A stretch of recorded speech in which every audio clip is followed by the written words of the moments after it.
I've set it up on the rack. This is the rack pull variation.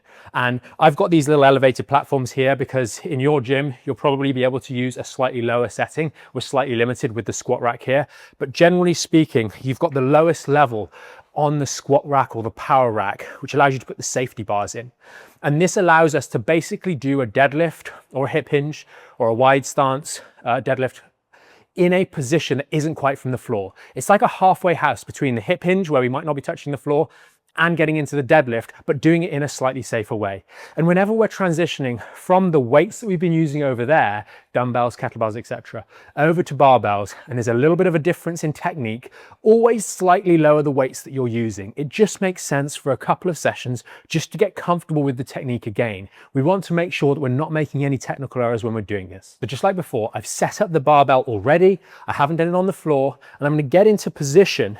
And I'm going to be doing, again, both double underhanded grips here, holding on in the nice position, bracing myself nice and well, and then coming up to the top position and then slowly lowering back down. It's going to kiss the rack and then coming up to the top position, slowly lowering back down, and then coming up to the top position and slowly lowering back down. And this is no different fundamentally to the deadlift.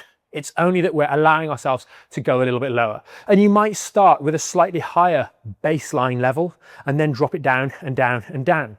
In some of the gyms that you'll go to, you'll have blocks where you can elevate the bar itself. So you're not doing this in a power rack like I'm doing, you're doing it over in the deadlift station, but you've elevated the bar so it's a little bit easier.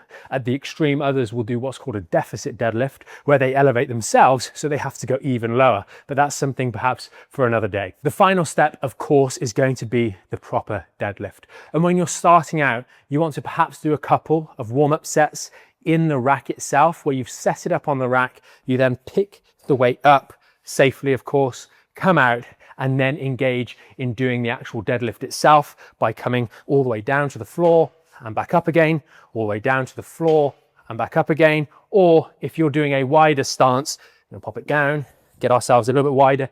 With the wider stance, you generally have to go double over. So it's something that I would suggest is more advanced. Going to come down, over like so, and drive up and down and up and down and up and down and up. Always getting that chest pop at the end, not arching backwards, but just the chest pop and then back down like so.